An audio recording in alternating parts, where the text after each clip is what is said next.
구약의 전체 메시지를 관통하는 시간, CBS 아카데미 숲, 김근주 교수의 구약의 진실, 그 8번째 시간입니다.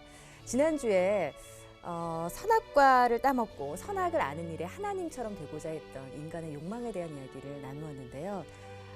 굉장히 좀 좌절감도 있고 그랬었는데, 그러나 놀라운 것은 여기에 그치지 않고 오늘은 새로운 출발에 대한 이야기를 해주신다고 했습니다.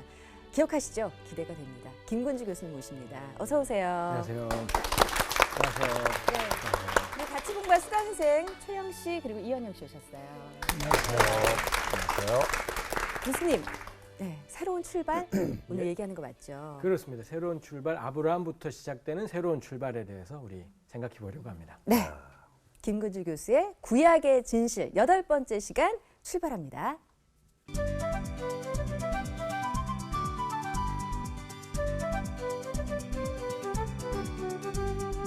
오늘 우리가 나눠보려고 하는 것이 아브라함에 대해서입니다. 창세기 3장에 우리 첫 번째 범죄가 나오지만 그 뒤부터 11장까지 한마디로 말하자면 죄의 확장, 이렇게 이야기할 수 있는 것 같아요. 가인이 아담 하와 사이가 깨졌고, 가인이 아벨을 죽였고, 가인은 쫓겨나고, 그래서 하나님이 세 번째로 주신 아들이 세 번째 주셨으니 셋이지 않습니까? 네 번째였었으면 어떡하겠습니까?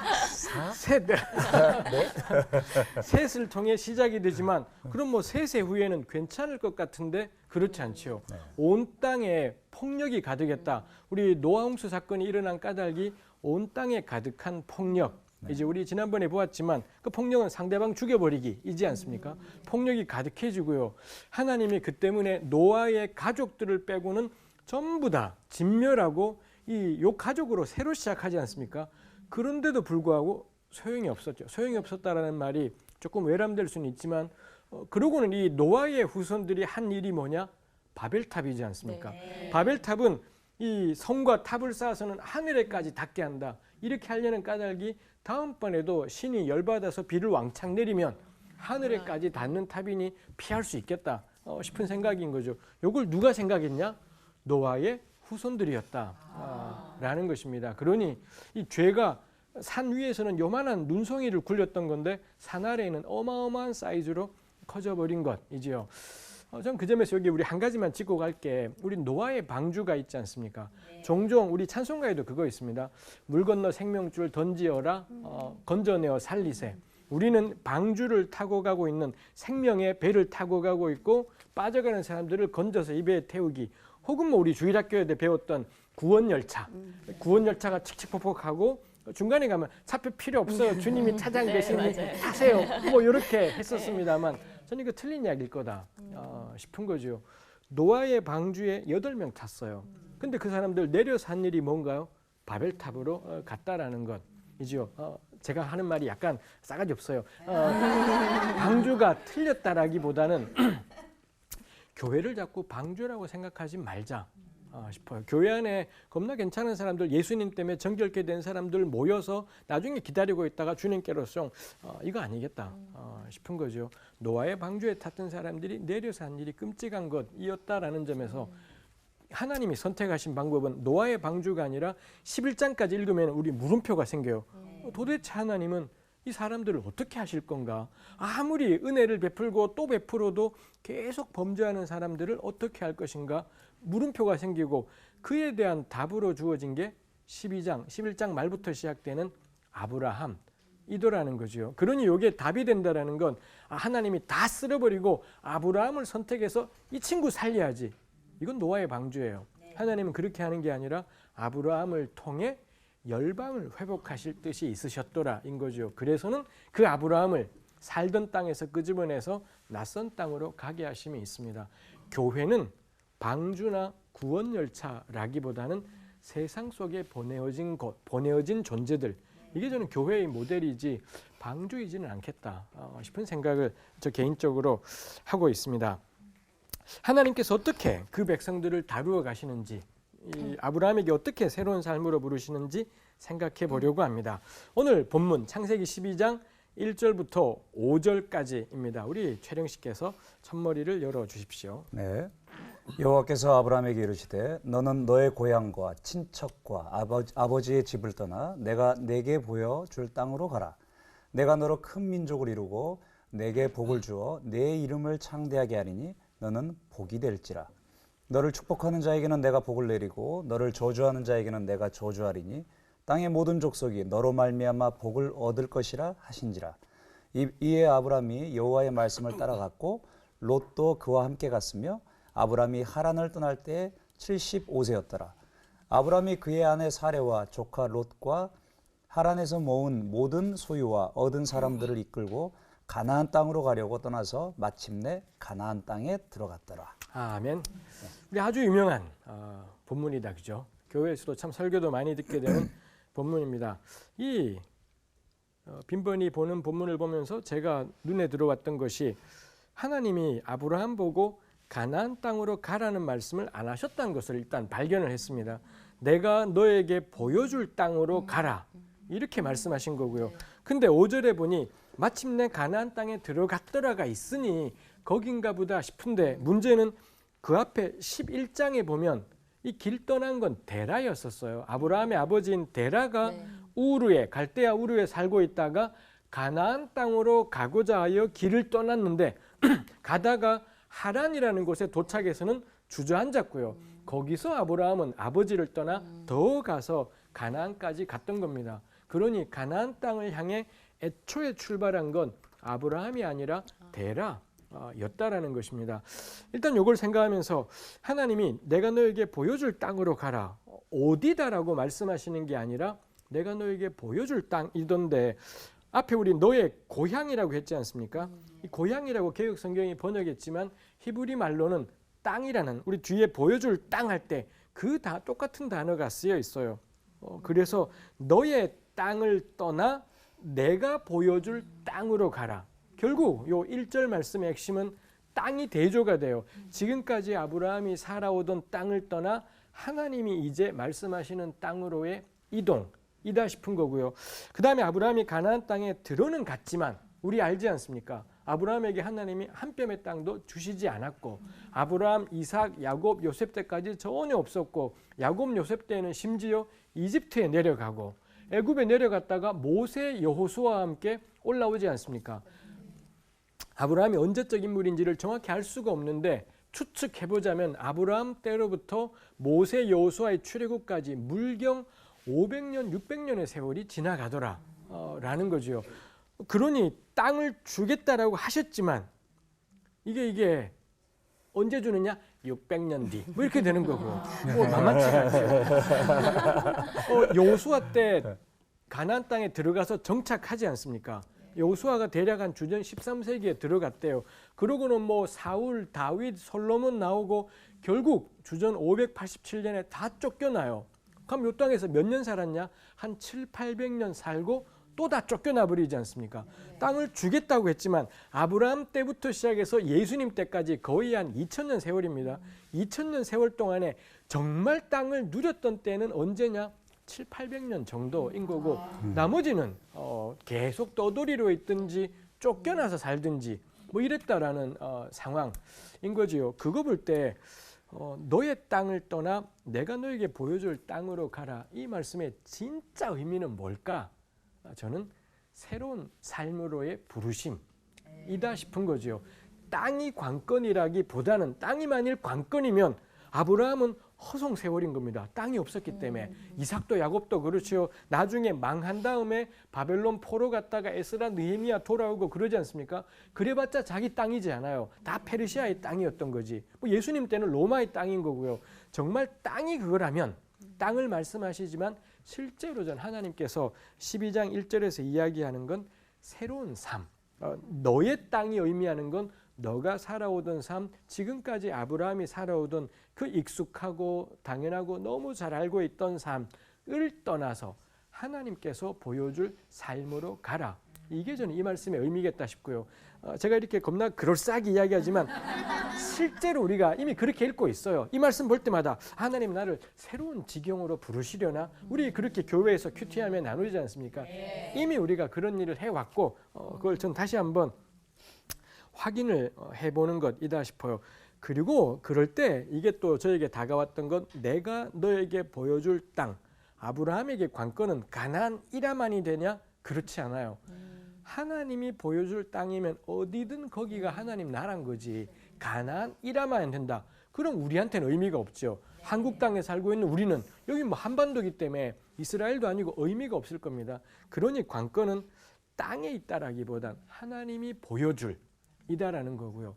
그럴 때 좀 요 말씀이 선악과 사건하고도 연관되겠다라는 거예요. 선악을 아는 일에 우리가 하나님이 되어버린 것이 아담 하와의 범죄, 가인의 범죄, 그 뒤에 범죄였던 것에 비해 하나님 다시 노아한테 내가 너에게 보여줄 땅, 땅의 좋고 나쁨이 아니라 내가 가라 하는 땅으로 하나님이 명령하시는 삶으로 초대하신다라는 점에서 선악과 사건을 다시 한번 되짚어 갈 수 있는 그런 기회를 주셨다 싶은 것입니다. 그러면은 이제 그 다음에 궁금한 것, 내가 너에게 보여줄 삶, 하나님께서 아브라함에게 원하신 삶은 뭐냐? 이지요. 우리 방금 읽었던 12장 1절 3절 때문에 하나님이 아브라함에게 복을 주셨다. 땅의 약속, 자손의 약속. 뭐 이렇게 이야기해요. 한 가지 더 있다면 그로 말미암아 열방이 복을 받게 되는 것. 복의 근원. 이 세 가지 약속을 주셨다. 아브라함 그러면 늘 요 세 가지를 떠올리게 되는 게 있습니다. 그렇지만 이건 삶의 내용이진 않아요. 하나님이 보여줄 삶이 있다라는 건데 땅 줄게, 삶을 주시겠다라는 거고 자손 줄게, 자손들을 가지고 어떤 삶을 이게 있지 않습니까? 구체적으로 어떤 삶을 살라 하시는지는 그 본문에는 나와 있지 않습니다. 아브라함에 관한 창세기 본문에서 유일하게 하나님께서 원하시는 삶이 뭐냐를 유일하게 노골적으로 언급하고 있는 구절이 있지요. 그게 창세기 18장 18절과 19절 두 구절 말씀입니다. 우리 그 가운데 창세기 18장 19절을 같이 보고 우리 이야기를 해보려고 합니다. 현영 씨께서 그 구절을 읽어주시겠습니까? 네. 내가 그로 그 자식과 권속에게 명하여 여호와의 도를 지켜 의와 공도를 행하게 하려고 그를 택하였나니 이는 나 여호와가 아브라함에게 대하여 말한 일을 이루려 함이니라. 아멘. 아멘. 창세기에서 유일하게 아브라함을 왜 택하셨는지를 알려주시는 말씀이에요. 여기에 택하다가 히브리 말로 뭘까요? 알다예요. 내가 아브라함을 알았다. 왜 아셨냐 하면은 그로 하여금 여호와의 도를 지키게 하려고 그를 알았다. 선택했다라고 이야기를 하고 있죠. 유감스러운 저는 일이다 생각을 합니다. 제가 교회를 고등학교 1학년 때부터 다녔으니 뭐 30년 넘게 다녔습니다.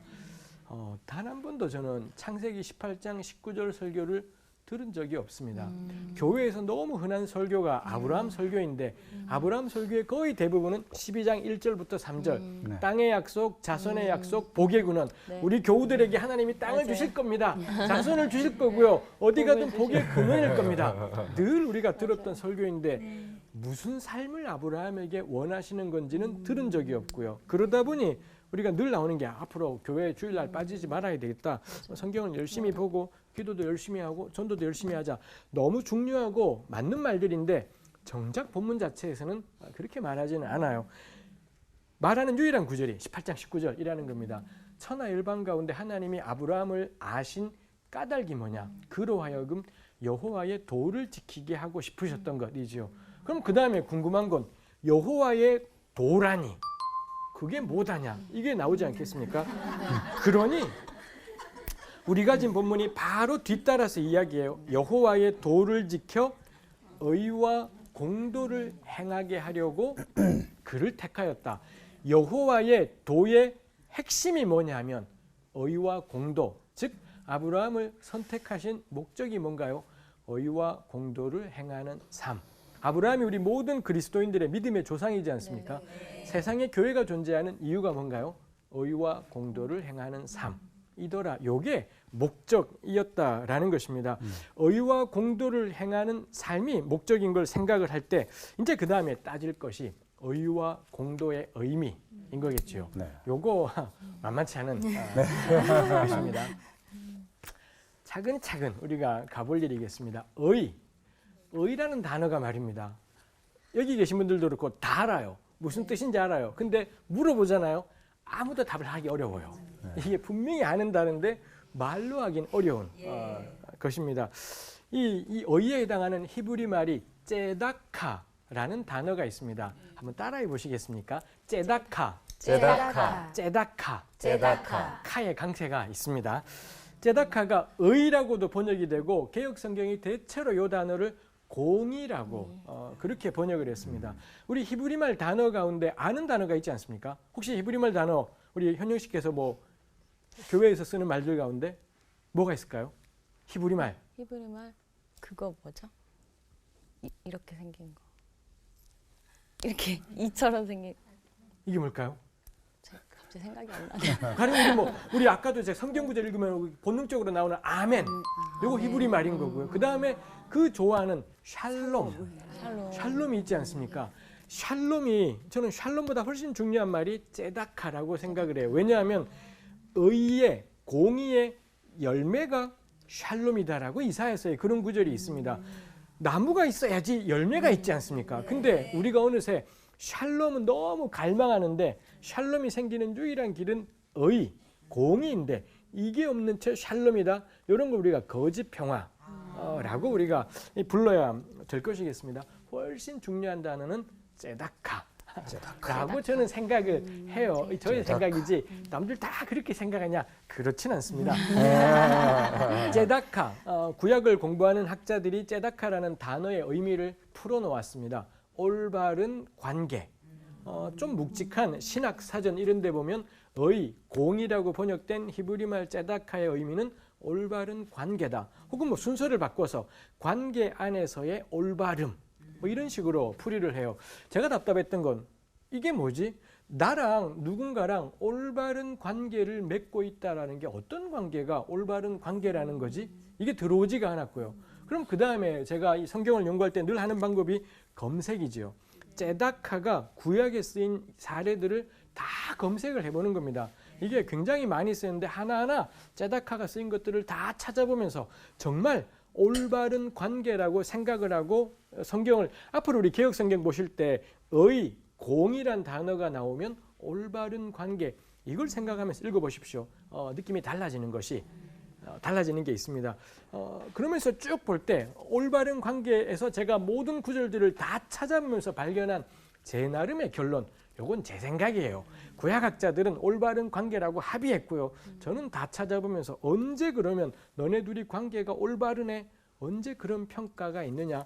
나는 어려운 일을 겪지 않았는데 내 곁에 사람이 참사를 겪었더라는 겁니다. 나는 괜찮아요. 근데 그 사람의 일이 내일처럼 다가오더라는 거죠. 우리 왜 마음 짠하다 그러지 않습니까? 우리 할머니들이 늘 하셨던 것, 그 집 아이 어떡하냐, 뭐 이런 것. 이게 성경이 말하는 째다카, 올바른 관계더라는 거죠. 이걸 성경에 나오는 말로 표현하면 우는 자와 함께 울고 웃는 자와 함께 웃고, 요게 째다카, 올바른 관계이더라는 겁니다. 나는 괜찮은데 다른 사람의 참상을 보고는 찾아가서 왜 그래 들어보더니 그래 어떡하냐 같이 붙잡고 울어요. 이런 관계를 보고 어이롭네, 너네 참 어이롭다라고 공의롭다라고 그렇게 평가를 하지요. 이 관계 안에서의 올바름인데 말입니다. 관계라는 게 여러 가지가 있잖아요. 제가 지금 이야기한 건 사람과 사람 사이의 관계, 사람과 사람 사이에 째다카가 있다라는 건 이 사람의 기쁨을 같이 기뻐하고 이 사람의 슬픔을 같이 슬퍼하는 겁니다. 이거 만만치 않습니다. 그렇지 않습니까? 우리 이웃이 잘 되면 은근 재수 없어요. 이웃이 망하면 은근 즐겁지 않습니까? 이게 우리 안에 있다 보니 공의로운 사람 찾기 어렵습니다. 이거 만만치 않습니다. 우리 자식 잃은 부모들 알지 않습니까? 세월에 일어난 지 2년이 되었지만 그때 2년 전에 일어났을 때는 다 울었어요. 대한민국의 모든 엄마들이 전부 울었을 겁니다. 이제 안 울어요. 이제 안 울고요. 그만해라라고 말하는 사람들이 사방에, 심지어 교회에서도 그런 이야기가 나오더라는 거죠. 이거 째다카가 쉽지 않습니다. 슬퍼하는 사람하고 같이 슬퍼하기 이거 쉽지 않아요. 시간 좀 지나면 우리 일이 분주해져 버리기 때문에 보고서도 덤덤해요. 우리 신문 보다가 끔찍한 일을 봐도 어떡하냐? 페이지만 넘기면 아무 생각도 안 들게 되지 않습니까? 공의롭게 살아가는 거 전 정말 쉬운 일은 아니다 생각을 해요. 이게 사람과 사람 사이의 올바른 관계입니다. 쉽게 표현하면 공감인 거겠죠. 공감이 우리 시대의 과제이기도 하겠습니다만 관계는 사람과 사람만 있지 않습니다. 하나님과 사람 사이도 있지 않습니까? 하나님이 사람을 보시더니 날 보시더니 너 나랑 관계에 있어서 너 공의롭네?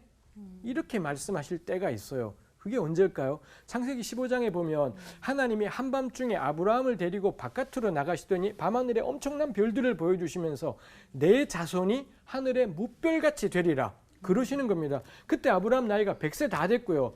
뭐 별은커녕 한 명도 없었던 때였던 거죠. 그때 아브라함이 어떻게 반응하나요? 에이, 하나님 왜 그러세요? 술 한잔 하셨어요? 뭐 이렇게 대답하는 것이 아니라 창세기 15장 6절 아브라함이 하나님이 자기 자신의 몸을 생각할 땐 말이 안 돼요. 근데 자기 가능성으로 상을 엎어버리는 것이 아니라 날 향한 하나님의 말씀에 자기를 열더라는 거죠. 아 그래요? 나는 말이 안 되는데 하나님은 그렇게 생각하세요?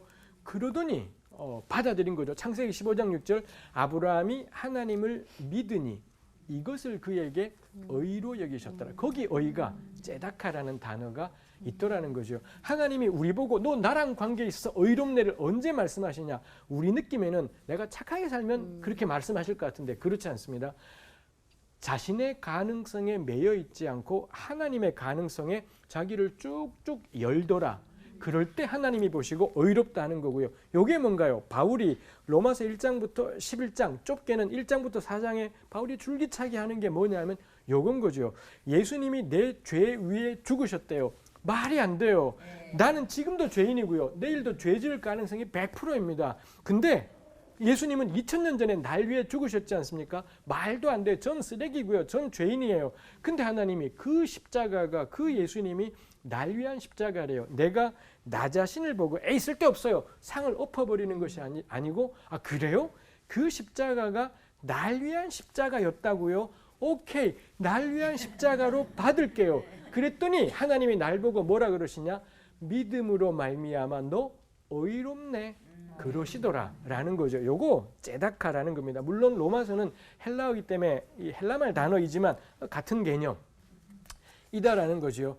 그러니 제가 보니 그런 것 같습니다. 제 주위에 여러분들도 그럴 겁니다. 진짜 괜찮은 그리스도인들이 있잖아요. 정말 존경스러운 그분들을 보면은 수많은 사람들인데 공통점이 뭐냐? 주기철 목사님이니 손양호 목사님이니 아니면 우리 근처에서 흔히 보는 우리 시대의 사람들을 봐도 이분들의 공통점이 뭐냐? 절대 학벌이지 않고요. 절대 재산이지도 않고요. 동네 출신이지도 않습니다. 이분들의 모든 공통점은 제가 보기엔 그거였어요. 그분이나 저나 도찐 개찐이었어요. 도토리 키재기인데 근데 이분들은 그분들의 삶에 찾아온 하나님의 가능성에 자기를 열어버린 사람들이에요.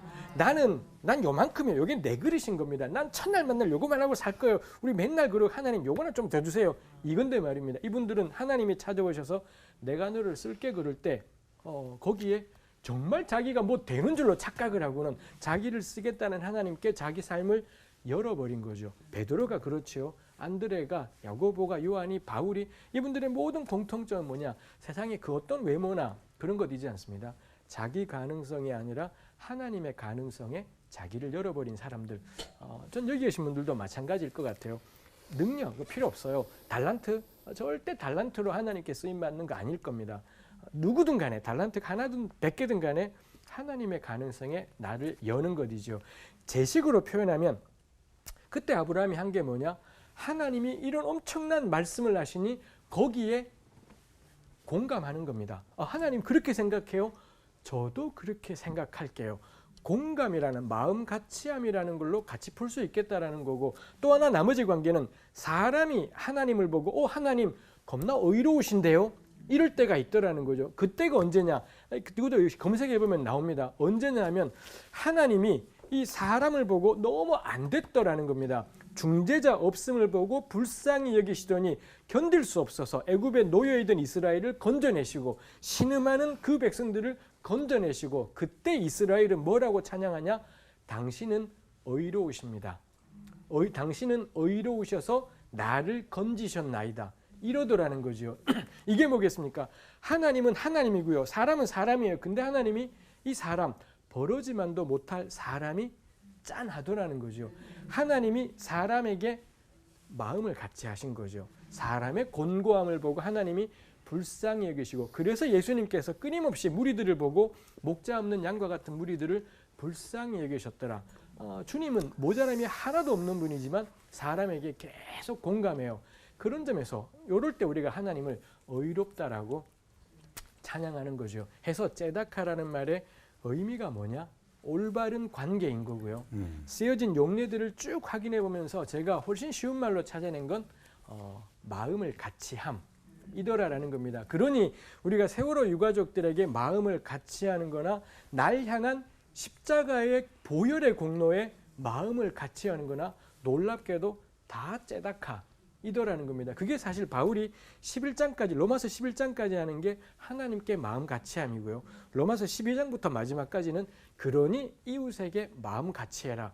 요걸 계속 로마서가 이야기를 해요. 근데 우리 교회 쪽에 교회의 이 믿음으로 말미암아 의롭게 된다는 건 전부 우리 이게 딱 분리되어 버려 있다 싶은 생각들을 하게 되는 것이 있습니다. 두 번째, 의라는 단어를 우리가 째다카라는 걸 살펴본 거고요. 또 하나가 공도라는 단어가 있지 않습니까? 공도. 이건 정말 끔찍한 번역이죠. 무슨 뜻인가요? 몰라요. 우리 일상에서 전혀 쓰지도 않는 말인 거고요.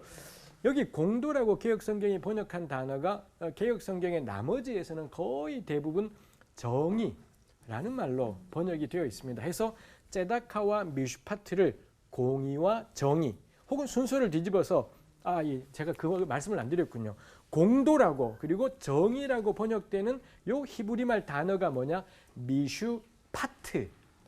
미슈파의 강세가 있는 따라해 보시겠습니까? 미슈파트. 미슈파트. 미슈파트. 미슈파트. 그렇습니다. 다시 미슈파트와 째다카. 미슈파트와 째다카. 그렇죠. 미슈파트가 정의, 째다카가 공의 해서 보통 개역은 정의와 공의라고 번역을 해요. 둘이 같이 쓰인 게 허다하게 많은데 구약 전체에서 가장 처음에 등장하는 곳이 어디냐? 창세기 18장 19절을 개역 성경은 의와 공도라고 번역하는 바람에 도무지 못 알아먹게 해서 혹시라도 사람들이 읽고 실천할까 봐 겁이 났던 것이 아닐까 싶은 생각이 농담입니다. 진작에 들으시면 안 됩니다. 정의, 미슈파트라는 단어 우리가 생각을 해봐야 되죠. 미슈파트라는 단어가 재판이란 재판하다라는 동사에서 나온 겁니다. 가장 기본적인 의미는 재판입니다. 이거 우리가 더 길게 하기는 어렵습니다. 고대 사회에 재판은 엄청나게 많았었더랬었고요. 재판이 이 고대 왕이나 지도자가 있지 않습니까? 그분들이 해야 되는 가장 중요한 업무 사항이 뭐냐? 재판이었었어요. 모세가 광야 40년 가면서 이분을 너무 힘들게 했던 게 재판. 모든 백성들이 모세를 찾아와서 자기의 우리 신명기 1장 12절에 그런 게 있습니다. 괴로운 일과 힘겨운 일과 다툼. 이걸 자꾸 모세 보고 찾아오는 겁니다. 모세가 이걸 듣고서는 뭐라 반응을 판결을 내려줘야 되는 거죠. 너무 힘들어서 모세가 한 일이 1000부장, 100부장, 50부장, 10부장을 세워서 나눠 맡게 했더라. 뭐 이런 것이 있습니다. 재판 그러면 우리가 선뜻 안 다가오는 게 우리 시대의 재판은 누가 하나요? 검사, 판사, 변호사고요. 이거 되기 위해서는 겁나 공부를 잘해야 되고 요즘은 뭐 로스쿨 때문에 돈도 꽤 많이 필요한 일이지 않습니까? 그러다 보니 너무 우리랑 먼 일인데 성경을 보면 재판의 본질은 뭐냐? 누군가의 힘겨운 일, 괴로운 일, 서로 간의 다툼, 요거 듣는 게 재판이더라이죠. 우리 지난번에 했지 않습니까? 우리 왕이다라고. 근데 왕이 해야 되는 가장 중요한 건 뭐냐? 재판이다라는 거고요. 재판이라는 게 결국 뭐냐? 뭐 다 판검사가 되라는 게 아니라 우리 살면서 우리 옆 사람들의 괴로운 일과 힘겨운 일과 다툼, 그거 듣고 뭐든 반응해 보자. 라는 겁니다. 이런 재판할 때 제일 중요한 게 뭐겠습니까? 듣는 것입니다. 열왕기상 3장에 솔로몬이 왕된 이야기가 나오지 않습니까? 왕되어서 1000번제 드린 이야기가 나오지 않습니까? 솔로몬이 1000번제를 드린 까닭이 뭐냐 하면 자기가 이제 왕이 되었고 왕의 제일 중요한 건 재판인데 백성은 엄청 많은데 자기가 어떻게 재판하냐? 나는 어린데 어리다라고 말한 게 사울 다윗은 자수성가 타입이에요. 맨바닥에서 왕이 됐지 않습니까? 솔로몬은 유일하게 처음부터 왕자로 태어났고 그러니 너무 겁나더라는 거죠. 그래서 솔로몬이 하나님께 1천 번제를 드렸더라라는 거고 그러자 하나님이 나타나서 뭐가 필요해? 인생을 바꿀 질문이지 않습니까? 여러분들에게 나타나서 다 줄게.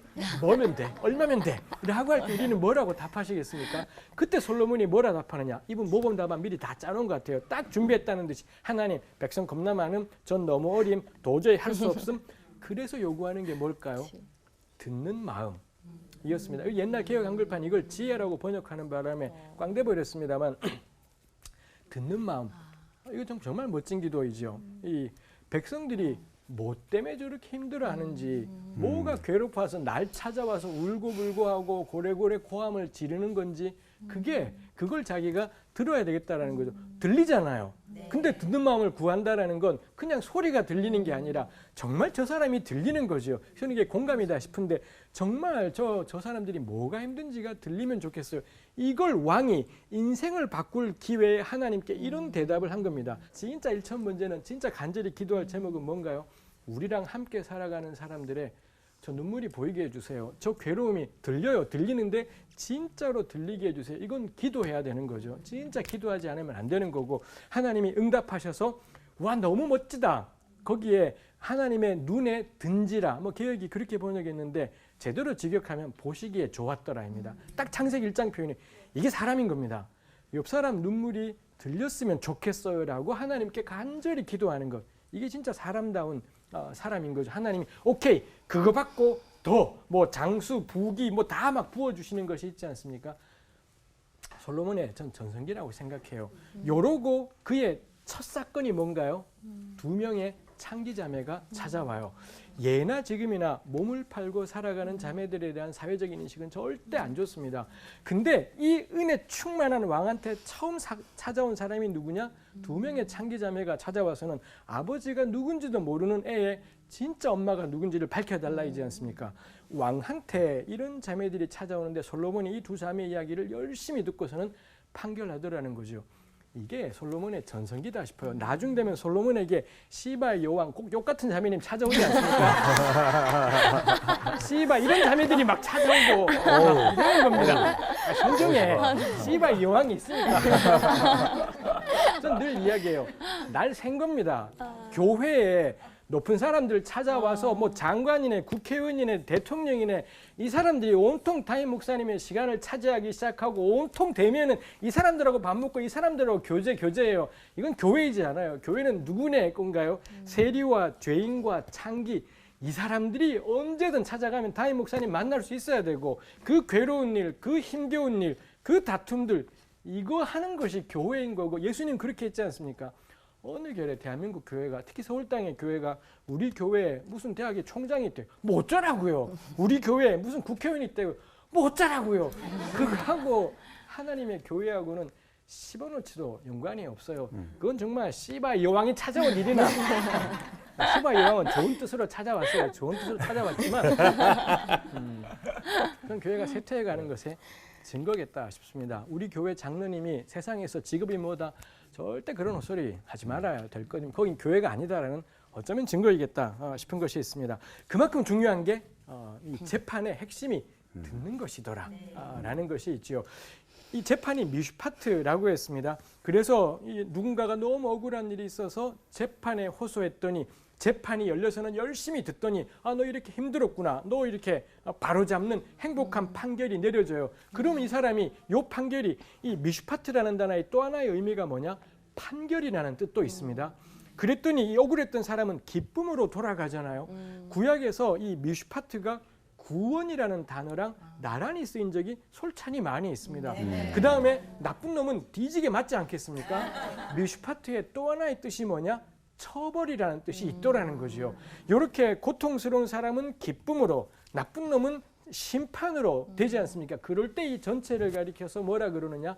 미슈파트라 그러는데 이때의 의미는 정의가 되는 거죠. 그러니 제가 맨 처음에 히브리어 배울 때 심란했던 게 사전에 미슈파트가 있는데 정의, 재판, 판결, 심판 이게 다 하나의 단어의 뜻이에요.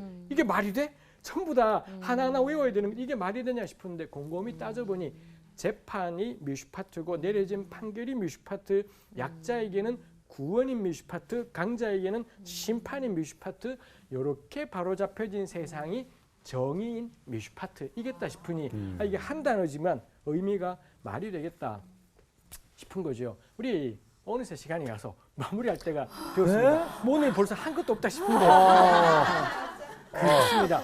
뭐 우리 봐야 될 것도 천재지만 마무리를 하려고 합니다. 하나님이 아브라함을 부르신 목적이 뭔가요?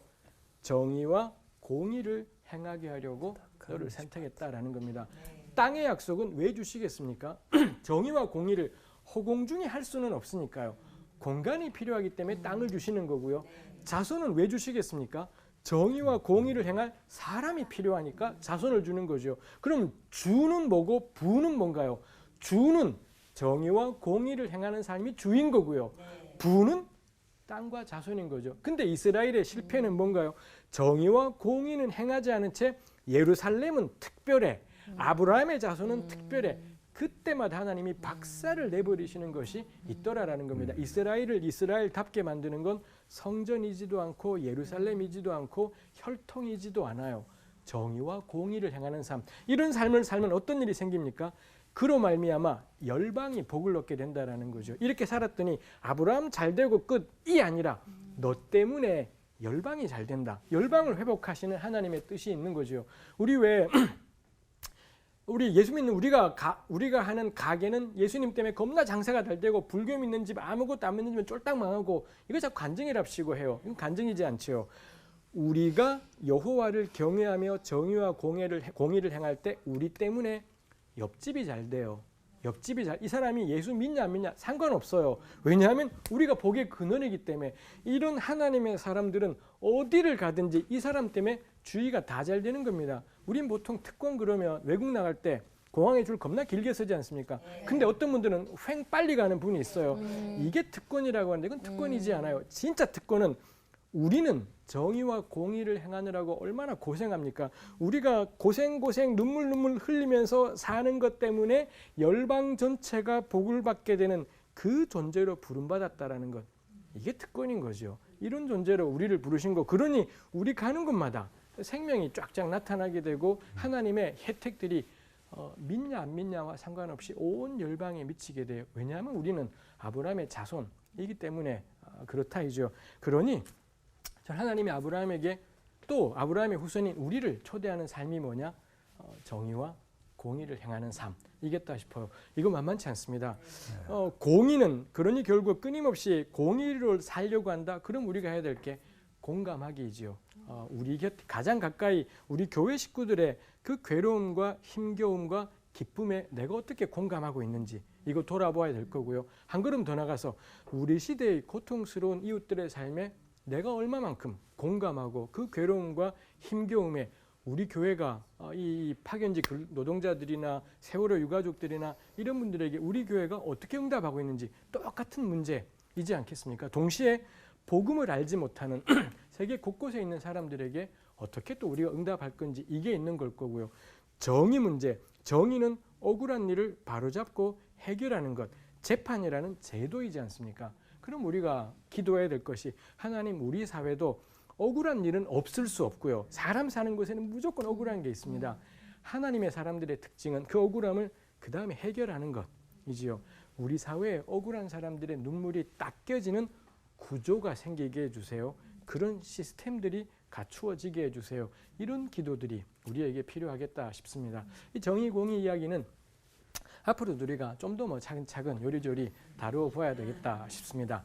다만 기억할 것 미슈파트와 째다카 요거 집에 가셔서 식구들 누구든 앉아봐 내가 설명해 줄게 학원 한번 해보십시오. 그러면은 내게 될 수가 있을 것 같습니다. 네. 여기까지 제가 나누겠습니다.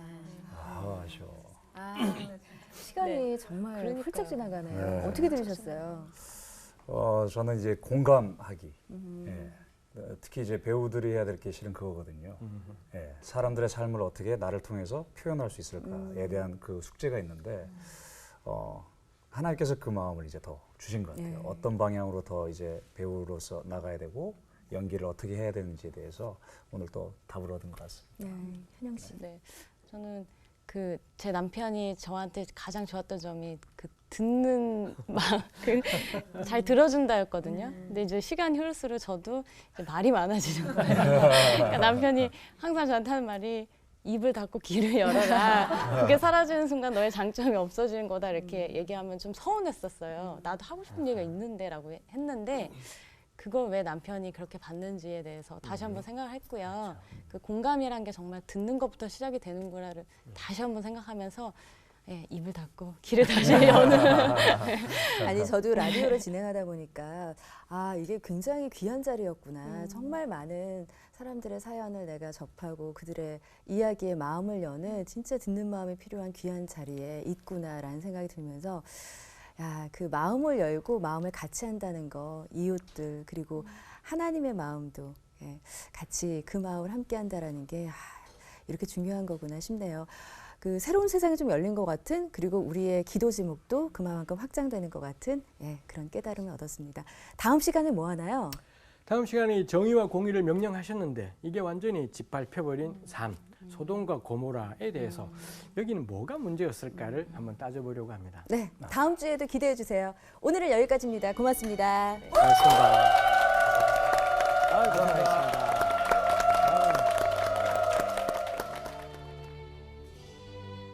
프로그램에 도움을 주신 분들께는 CBS 아카데미 숲이 제공하는 책과 CCM 음반 그리고 만화로 제작된 최고의 성경 자습서 성경 2.0을 드립니다.